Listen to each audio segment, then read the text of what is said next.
Economics کے اس lecture میں خوش آمدید کہتے ہیں۔ بے فضلہ تعالی ہم نے سابقہ لیکچر میں زکوٰۃ، مصارف زکوٰۃ، انفاق فی سبیل اللہ اس کے متعلق پڑھا تھا۔ اب یہ ہمارا ٹاپک جو ہے، یہ چیپٹر جو ہے، یہ ہمارے پاس چیپٹر نمبر 12 ہے، باب نمبر 12 اور لیکچر نمبر ہمارا 8 اور پاکستان کی تجارت خارجہ کے متعلق۔ پہلے ہم تجارت کے متعلق، تجارت کیا ہوتی ہے، ملکی تجارت کیا ہے، بین الاقوامی تجارت کیا ہے اور تجارت کے خد و خال کیا ہے، تجارت کی اہمیت کیا ہے، اس کے متعلق ہم سیر حاصل گفتگو بھی کر چکے ہیں، پڑھ بھی چکے ہیں۔ اب میں نے چاہا کہ سفری طور پر اس کو ہم آپ دیکھ لیں۔ تجارت خارجہ سے سب سے پہلے یہ 3 چیزیں، تجارت کیا ہے، ملکی تجارت کسے کہتے ہیں اور بین الاقوامی تجارت کسے کہتے ہیں، اس کو دیکھ لیں۔ تو تجارت خارجہ سے پہلے تجارت کہتے ہیں لین دین کو، کاروبار کرنے کو، اور کاروباری مہمت میں، کاروباری معاملات میں، کاروباری تحقیق میں جب کوئی ایک فرد، کوئی ایک کمپنی، کوئی ایک ادارہ، کوئی شخص دوسرے سے لین دین کرتا ہے تو اس کی اس لین دین کی کیفیت کو ہم تجارت کا نام دیتے ہیں۔ عمومی انداز میں لین دین کا ایسا معیار جو کاروبار کو وسیع پیمانے پر پیش کرنے کے لیے، کاروباری تشکیل کے لیے، کاروبار کی تشکیل سرمایہ کی رفتار کو تیز کرنے کے لیے جو کاروبار کی حیثیت پیش ہوتی ہے، اسے نام دیتے ہیں ہم تجارت کا۔ اور ملکی تجارت کسے کہتے ہیں؟ ایک ملک کی جغرافیائی حدود کے اندر رہتے ہوئے،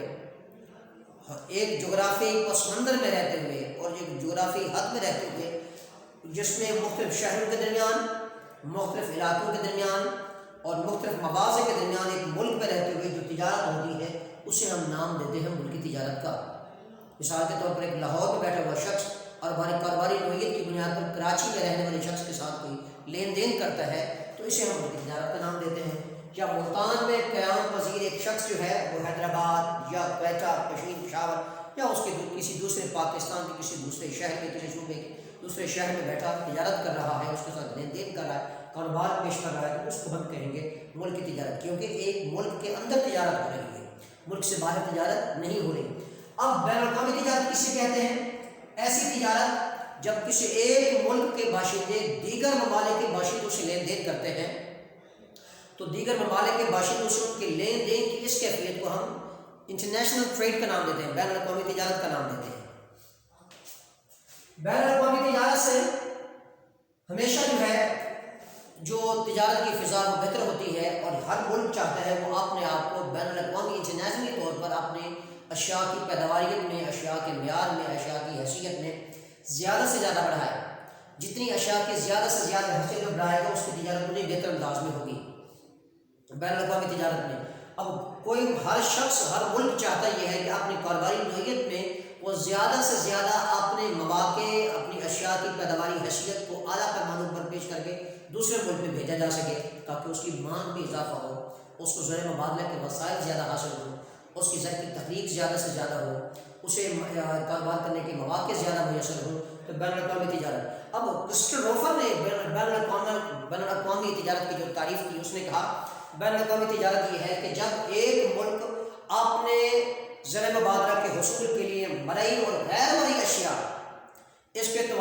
طریقے پہ جب تجارت کرتا ہے تو اس کو بین الاقوامی تجارت کا نام دیتے ہیں۔ اور بعض نے کہا بین الاقوامی تجارت یہ ہے کہ تقابلی مصارف کے پیش نظر ہمیشہ اشیاء کی پیداواریت میں ان مسائل کو، ان چیزوں کو اہمیت دیتا ہے کہ تاکہ اس کو مصارف شے کی کم سے کم ہوں اور اس کی پیداواری مقدار زیادہ سے زیادہ اور دوسرے ملک کو بھیج سکے، تو اس کو ہم نام دیتے ہیں بین الاقوامی تجارت کا۔ اب بعض نے کہا زر مبادلہ کے حصول کے لیے جو وہ زیادہ سے زیادہ اشیاء کی پیداواریت کو جو اس وقت کے فیشن، رسم و رواج اور اس کے طریقہ کار اور طرز حیات کے مطابق زیادہ سے زیادہ ہوتی ہے تو اس کیفیت کو ہم بین الاقوامی تجارت کا نام دیتے ہیں۔ اب یہ جو میں نے چیز دیکھی اشیاء کسے کہتے ہیں؟ عام صورتوں میں جو کھانے پینے کی جو چیزیں ہم اس کو نام دیتے ہیں، اس اشیاء کی بھی قسمیں ہیں۔ کچھ اشیاء صارفین ہوتی ہیں، کچھ ہمارے پاس اشیاء سرمایہ ہوتی ہیں، کچھ ہمارے پاس جو اشیاء جو ہے تعیش ہوتی ہیں، کوئی اشیاء ضروریہ ہوتی ہیں ہمارے پاس، کوئی اشیاء اساس ہوتی ہیں۔ اشیاء کو دیکھا جائے تو جس کے اندر کوئی ایسی چیز جس کی ہم کوئی حیثیت کو دیکھ سکیں، نظر آنکھ سے دیکھ سکیں، اس اشیاء کا نام دیتے ہیں۔ اگر اشیاء صارفین کو لیں، ایسی اشیاء جو ہمارے عمومی روزگار کے مواقع میں، روزمرہ کے معاملات میں، روزمرہ کی ترجیحات میں جو ہے وہ جو چیزیں پیش ہوتی ہیں اور ان کو استعمال میں لاتے ہیں انہیں اشیاء صارفین کا نام دیتے ہیں۔ کھانے پینے کی اشیاء ہیں، پہننے کی اشیاء ہیں، یا روزمرہ کے استعمال کی جتنی بھی چیزیں ہیں وہ ہماری اشیاء صارفین کہلاتی ہیں۔ ایسی اشیاء جو سرمایہ کی بنیاد کو بہتر بنانے کے لیے پیش ہوتی ہیں، مزید سرمایہ اکٹھے کرنے کا ذریعہ بنتی ہیں، یا سرمایہ کی مزید پیش رفت کا ذریعہ بنتی ہیں، ان اشیاء کو اشیاء سرمایہ کا نام دیتے ہیں۔ مثال کے طور پر اب ایک شخص ہے، کوئی اب مکان بناتا ہے، اس مکان کی جو چینی یا اپنا جو ریت ہے، بجری ہے، یا اس کا جو سیمنٹ وغیرہ وہ کھاتا تو نہیں ہے، وہ صارف کے طور پہ نہیں ہوتا، مگر ہے اس کو بنا کر اس کے اندر ایک کیا کر سکتا ہے، کوئی کاروبار شروع کر سکتا ہے، کوئی بلڈنگ بنا سکتا ہے، کوئی کر کے جو کاروبار کر سکتا ہے، کوئی کالج انسٹیٹیوشن کھول سکتا ہے، تو سرمایہ بڑھانے کا جو ذریعہ جو شے ہوگی اس شے کو ہم اشیاء سرمایہ کا نام دیں گے۔ جو چیز انسان کے ذاتی استعمال میں آئے گی اسے ہم اشیاء صارفین کا نام دیتے ہیں۔ اب اس میں ذاتی اشیاء بھی ہیں، ایسی اشیاء جو ذات کی ملکیت میں ہوتی ہے، کسی شخص کی اکیلے ملکیت میں ہوتی ہے، اسے ذاتی اشیاء کا نام دیتے ہیں۔ ٹھیک ہے، اب آگے مرئی اشیاء۔ مرئی اشیاء ایسی اشیاء جس کو ہم اپنی آنکھ سے دیکھ سکتے ہیں، مثال کے طور پر مشینری ہے، کھانے پینے کی اشیاء ہے، مال کی حیثیت ہے، وہ اشیاء کا لین دین جب دوسرے ممالک کے ساتھ کرتے ہیں وہ مرئی اشیاء ہوتی ہیں۔ مثال کے طور پر لاہور میں بیٹھا ہوا شخص، اس نے اپنے گورنمنٹس کی جتنی بھی جو پروڈکٹ ہے، ساری پروڈکٹیوٹی وہ ساری کی ساری اس نے باہر ملک میں بھیجی ہے، تو یہ جو ایک مرئی چیز ہے اس کے بعد دوسرے شخص کے پاس پہنچی۔ اب کاروباری لین دین میں، تجارت خارجہ میں ایک غیر مرئی اشیاء بھی ہوتی ہیں، ایسی اشیاء جو ہم آنکھ سے تو نہیں دیکھ سکتے مگر سروسز کی صورت میں اس کیفیت اس کی نظر آتی ہے۔ مثال کے طور پر ایک شخص ہے، اپنی خدمات کسی دوسرے ملک میں جا کر ان کے کاروباری اداروں کو دیتے تو یہ غیر مرئی اشیاء بھی آتی ہے۔ اب غیر مرئی اشیاء ایسی اشیاء جس کو ہم آنکھ سے تو نہیں دیکھ سکتے مگر اس کے کاروباری معاملات کو، اس کی مہمات کو ہم جو ہے کیا کرتے ہیں، اس کی خدمات کی صورت میں ہمارے پاس موجود ہوتی ہے، اس کو ہم غیر مرئی مداد کا نام دیتے ہیں، غیر مرئی اشیاء کا نام دیتے ہیں۔ مثال کے طور پر وکیل کا مقدمہ لڑنا، جج کا فیصلہ کرنا، استاد کا پڑھانا، ٹھیک ہے، انجینئر کا نقشہ بنانا، یہ ساری کی ساری کیا ہے ہمارے پاس غیر مرئی اشیاء جس کو ہم آنکھ سے تو نہیں دیکھ سکتے مگر ان کی سروسز کی صورت میں، ان کی خدمات کی صورت میں ہمارے پاس کیا ہوتی ہے، تیار ہوتی ہے۔ اب ہم بات کر رہے تھے اس میں اشیاء کی صورت میں، وہ ہے کہ تیار شدہ اشیاء۔ تجارت خارجہ میں جو چیز سب سے بڑی اثر انداز ہوتی ہے وہ تیار شدہ اشیاء، ایسی اشیاء جس کو مختلف مراحل میں طے کرنے کے بعد، مختلف مراحل میں استعمال کرنے کے بعد کیا کیا جاتا ہے، تیار کیا جاتا ہے، اسے تیار شدہ اشیاء کہتے ہیں۔ یا بنیادی فرنے سے لے کر آخری مراحل تک اشیاء کی تیاری میں جو کچھ پیش ہوتا ہے ان اشیاء کو تیار شدہ اشیاء کا نام دیتے ہیں۔ ہمارے پاس اب مثال کے طور پر یہ کپڑا ہے، جیسے کپڑا ہے، اس کپڑے کو سب سے پہلے ہم جو ہے وہ کیا کرتے ہیں، کپاس کی صورت میں حاصل کرتے ہیں، پھر اس کی روئی الگ کرتے ہیں، اس کی جو بنولا جو الگ ہو جاتا ہے، پھر اسی سے مل کے اس کی جو ہے وہ اس کی گانچہ بنتی ہے، گانچے جو ہے وہ پھر وہ انڈسٹری میں جاتی ہے، اس سے پھر دھاگا بنتا ہے، جو دھاگا جو ہے وہ پھر کیا کرتا ہے، وہ کپڑے کی تیاری میں استعمال ہوتا ہے۔ جب اس کی پھر فنیشنگ ہوتی ہے، اس کی ڈیزائننگ ہوتی ہے، سب کچھ کرنے کے بعد جب لاسٹ ریٹ وہ مال تیار ہو کے وہ مارکیٹ میں آتا ہے تو اس کیفیت کو ہم تیار شدہ اشیاء کا نام دیتے ہیں۔ اس کے بعد نیم تیار شدہ اشیاء، ایسی اشیاء جو حتمی شکل میں تو موجود نہ ہو مگر را مٹیریل کی صورت میں ہمارے پاس موجود ہو، اس کو ہم کہتے ہیں نیم تیار شدہ اشیاء۔ را مٹیریل خام مال کی صورت میں ہمارے پاس موجود ہو تو اس کو نیم تیار شدہ اشیاء کا نام دیتے ہیں۔ اب دیکھنا یہ ہے کہ تیار شدہ اشیاء میں پھر اس کے معیار کو، اس کی حیثیت کو، اس کے قابل عمل ہونے کو، اس کی ترجیحات کو، اس کے معیار کو، اس کے معیار کی حیثیت کو الگ الگ صورتوں میں دیکھتے ہیں کہ اس کے معیار کی صورت کیا ہے، بہتر ہے یا کمتر ہے، اعلیٰ کوالٹی کی ہے یا نہیں ہے، قابل عمل ہے یا نہیں ہے، یا اس کا انٹرنیشنل معیار کیا ہے، کیا وہ اس قابل ہے کہ انٹرنیشنل معیار پر اس کی حیثیت کو بھی پیش کیا جا سکتا ہے یا نہیں کیا جا سکتا۔ اگر اس کی معیشت کی حیثیت کے پیش نظر اس کو پیش کیا جا سکتا ہے تو اس کا مطلب ہے وہ قابل عمل ہے۔ اب اس لیے قیمتوں کی مکانیت پہ بھی اثر انداز ہوتی ہے۔ آپ سوال کریں گے قیمتوں کی مقدار، ہم نے کبھی پڑھا قیمتوں کی مکانیت یہ ہے کہ جس میں چیزیں جو ہے اشیاء کی قیمتیں کم یا زیادہ ہوتی رہتی ہیں، وہ اشیاء کے معیار پر ہوتی ہیں۔ بہت سی اشیاء ایسی ہوتی ہیں کہ جو ہی مارکیٹ میں جاتی ہیں، مارکیٹ میں جاتے ہی تیار شدہ اشیاء ان کی قیمتوں کی مکانیت بڑھ جاتی ہے۔ بہت سی ایسی اشیاء ہیں جن کی قیمتوں کی مکانیت مارکیٹ میں جاتے ہی وہ لو ہو جاتی ہے۔ کیوں؟ اس کے طریقہ کار یہ ہے کہ یا تو وہ چیز اس قابل نہیں ہوتی، یا اس کی تیاری کے اندر مشکلات ہوتی ہیں، یا اس کی پریزنٹیشن میں مشکلات ہوتی ہیں، یا اس کی نشر و اشاعت میں جو مشکلات ہوتی ہیں، اس کی ادائیگی میں مشکلات ہوتی ہیں، وہاں پر جو ہمارے پاس کاروباری ذرائع ہیں ان کا قابل عمل نہ ہونا ہے، جس کی وجہ سے وہ ہماری شہر کی حیثیت نہیں دی جاتی۔ اب پاکستان یہ ہے، حالانکہ پاکستان کے پروڈکٹ ایک کمال پروڈکٹ ہے، جو بھی پروڈکٹ دیکھیں بڑی بہترین اور کمال درجے کی، مگر یہ اتیاس کا برائے میں قیمتوں کی مکانیت کے بہتر یہ کم تک ہو جاتی ہے۔ کیوں؟ وہ دراصل ہمارے بہت سے اسباب اور ہیں، ہمارے ریزن اور وجوہات کچھ اور ہیں، ہمارے سماجی معاملات کچھ اور ہیں، ہمارے سیاسی معاملات کچھ اور ہیں، اور ہماری جو دنیا کے اندر انٹیگریٹی اس کا معیار کچھ اور ہے، جس کی پیش نظر جو ہے نا وہ ایک لیبل لگا دیا جائے کہ یہ پاکستان کی برانڈ ہے، اس کی کوئی حیثیت نہیں۔ حالانکہ دیکھا جائے پاکستان کا بنا ہوا کپڑا، پاکستان کی بنی ہوئی مصنوعات، پاکستان کی جو انڈسٹری میں تیار شدہ جو مال ہے وہ دنیا کے کہیں ممالک کہیں بہتر ہے۔ اب یہ بھی یہ بہت سی بات سرمایہ کاری کے زمرے میں آتی ہے، جب ہمارے ملک کا مال جو ہے کسی باہر جگہ بیچتے ہیں تو وہ پھر اپنے ملک کا ٹیگ لگا کر لوگوں کو بیچتے ہیں، اور بہت دفعہ ایسا ہوا کہ بہت زیادہ مال جو ہمارے ملک سے باہر ملک کو تیار شدہ جا کے جایا ہوتا ہے وہ اپنے ملک کا لیبل اور ٹیگ لگا کر پھر کیا کرتے ہیں اس کو مختلف برانڈ سے نام دے کر ملک پاکستان میں بھیج دیتے ہیں۔ ہم اس کو زیادہ قیمتوں پر لینے کی کوشش کرتے ہیں۔ اس کا وجہ یہ ہے کہ ہم ایک بہت بڑے مغالطے کا شکار ہو چکے ہیں، ہمارے پاس جو ہے وہ ایک فوبیا ہمیں ہو چکا ہے کہ اپنے ملک کی پیدا کردہ چیز کو اہمیت نہیں دینی، دوسرے ممالک کی چیز کو اہمیت دینی ہے۔ یہ ایک سب سے بڑا المیہ ہے۔ تو بات کر رہا تھا کہ تیار شدہ میکانیت کے پیش نظر جہاں پر قیمتوں کی میکانیت کا طریقہ کار اثر انداز ہوتا ہے تو اس کی حیثیت بھی یہی ہوتی ہے۔ اگر بہتر یہ ہو، اگر ملک میں ہمارے پاس جو آٹو موبائل کی صنعت ہے بڑی ٹاپ کلاس صنعت ہے، ہمارے پاس جو ہونڈا کی جو گاڑی ہے یا اس کے علاوہ جو یہ بڑی کمال کمپنیز جو ہمارے ملک میں جو گاڑیاں تیار ہوتی ہیں بڑی فین کی قسم کی ہے، مگر کیا ہے یہ تیار شدہ بعد جب باہر جاتے ہیں وہ اپنے ملک کا ٹیگ لگاتے ہیں، وہاں پر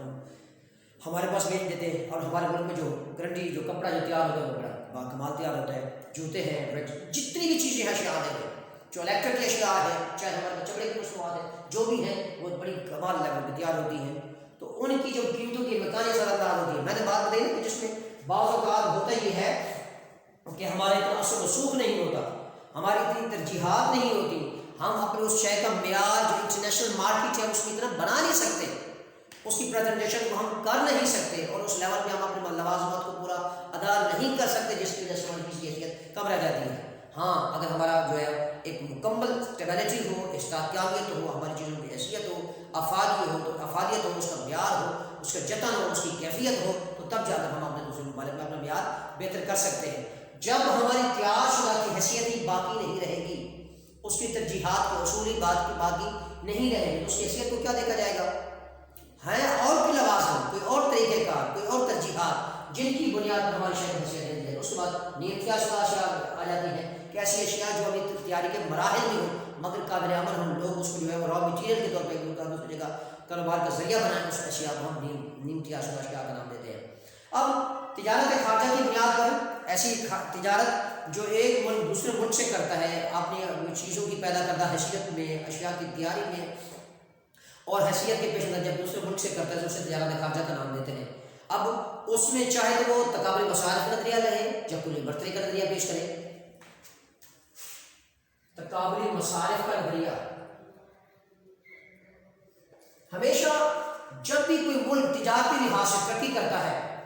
تجارت خارجہ کا اصول کے پیش نظر پیش کرتا ہے، تو وہ کوشش یہ کرتا ہے کہ مصارف کی بحث میں وہ مصارف جو کسی دوسرے شہر کی پیداواری حیثیت میں اس کے مقابلے میں آ جائیں، اس کے پیش نظر وہ تجارت کرتا ہے۔ اب اس لیے ہم نے مال بھیجنے باہر، تجارت کرنی ہے باہر، تو تقابلی مصارف کے پیش نظر ہمیشہ ان مصارف کو پیش نظر رکھے گا جو مصارف کم سے کم ہوں، زر مبادلہ کے ذخائر زیادہ ہو، تاکہ ہم مال زیادہ بھیج سکے باہر اس کو جو ہے وہ۔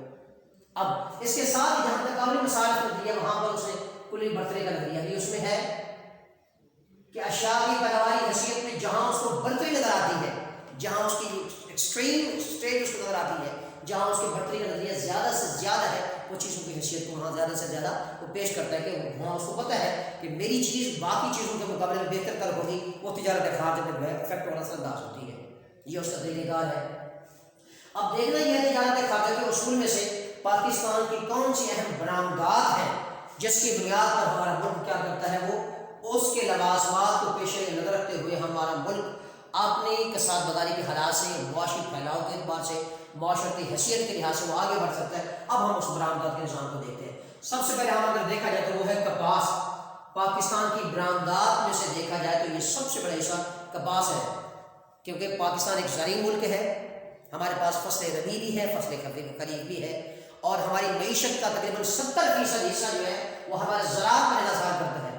زرعی طور پر جو ملک مضبوط ہوتا ہے، جس ملک کی معیشت کا انحصار اس کی حیثیت پر ہوتا ہے، وہ ملک اتنا ہی ترقی کرتا ہے۔ تو پاکستانی جو ہماری جو معیشت ہے اس کا سب سے بڑا افیکٹ ہے، اس کا مؤثر ترین کردار جو ہے ہماری زراعت ہے، اور زراعت میں سب سے افیکٹ اور قابل ترین جو ذریعہ ہے وہ ہمارا کپاس کا ہے۔ ہم کپاس کی مقدار پیدا کرتے ہیں، کیونکہ جتنے بھی ہمارے پاس ٹیکسٹائل کی مصنوعات ساری کی ساری جو ہے وہ اس کے ساتھ باتیں ہوتی ہیں، اور تقریباً کوئی معیشت کا تقریباً 70% انحصار ہماری معیشت کا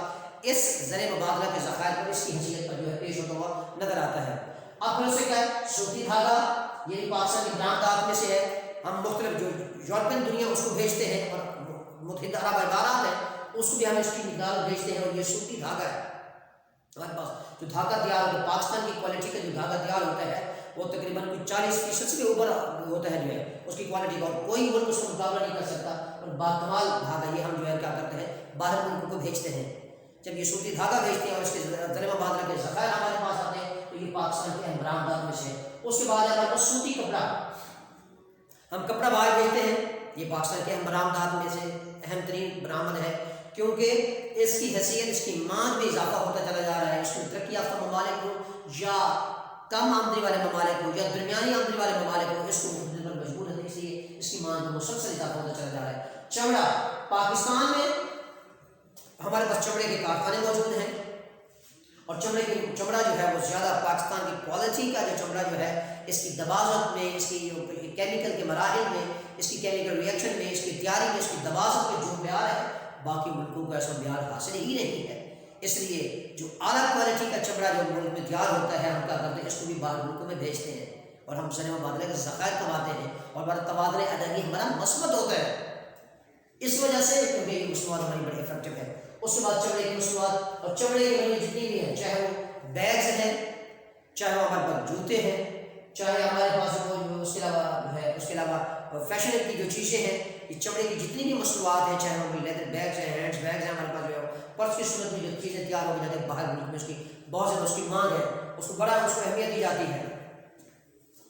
اور اس کے ساتھ ساتھ ہمارے پاس اس کی حیثیت ہونے کی وجہ یہ چمڑے کی مصنوعات کی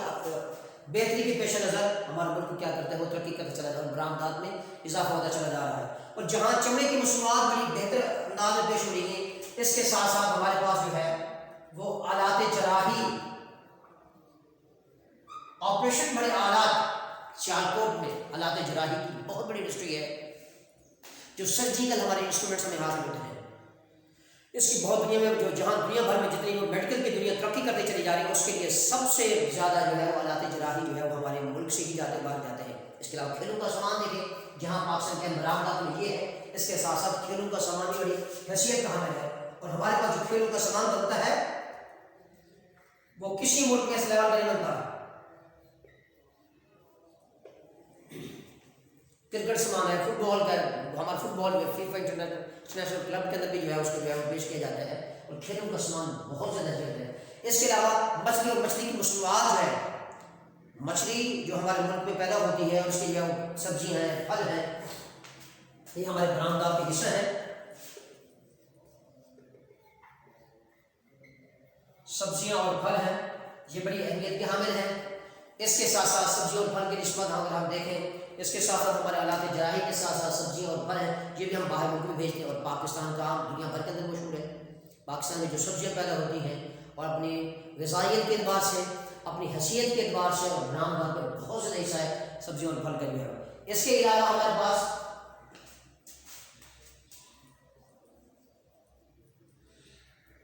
آٹو موبائل کی صنعت میں، یہ بھی بڑی ہماری ترقی یافتہ ہماری جو چیزیں باہر ملکوں کو چلی جا رہی ہے، اور لوگ اس سے فائدہ حاصل کر رہے ہیں، اور دیگر متفرق اشیاء جو ہے یہ بھی ہماری جو ہے برآمدات کا بہت بڑا حصہ ہے۔ تو اس لیے پاکستان کی برآمدات میں مسلسل اضافہ اس بات کا مرہونہ نعمت ہے کہ ہم ملک ہمارا ترقی کرے گا۔ اگر ہم چاہتے ہیں کہ برآمدات کو زیادہ سے زیادہ پروموٹ کریں، بہتر کریں، تو اس کی وجہ سے ہم ملک میں کیا ترقی لا سکتے ہیں، اور ہماری برآمدات کم ہو سکتی ہیں، ہمارا توازن ادائیگی جو ہمارا مثبت ہو سکتا ہے۔ جب توازن ادائیگی ہمارا مثبت ہو جائے گا تو یقیناً بات ہمارے برآمدات میں زیادہ حاصل ہوگا، اور ہمارے پاس جو ہے برآمدات میں اضافے کی وجہ سے ہمارا ملک معاشی طور پر خوشحال ہو جائے گا، اور اس کی معیشت کی جو حالات ہیں وہ بہتری کی طرف چلے جائیں گے، اور ہمارا ملک ترقی کرے گا۔ تو یہ الحمدللہ پاکستان کے برآمدات کے متعلق ہم نے پڑھا۔ انشاءاللہ العزیز اگلا لیکچر ہمارا جو ہے وہ پاکستان کی برآمدات کے متعلق ہے کہ ہم پاکستان میں رہتے ہوئے کون سی چیزیں باہر ملکوں سے منگواتے ہیں اور ہماری درآمدات کیا ہے، ان درآمدات کے انحصار کیا ہے۔ انشاءاللہ العزیز اگلے لیکچر میں ہم درآمدات کو دیکھیں گے کہ درآمدات کیا ہے اور ہماری تبادلہ ادائیگی کی کیفیت کیا رہتی ہے۔ انشاءاللہ اس پر گفتگو ہوگی۔ اگر قسم کا آپ کو مسئلہ ہو، ہمارے واٹس ایپ نمبر آپ کے پاس موجود ہیں، کسی قسم میں ابہام ہو ہم آپ کے لیے حاضر ہوں۔ بہت شکریہ، اپنے لیکچر کے ساتھ پھر حاضر ہوں گے۔ وما علینا الا البلاغ المبین۔ بہت شکریہ۔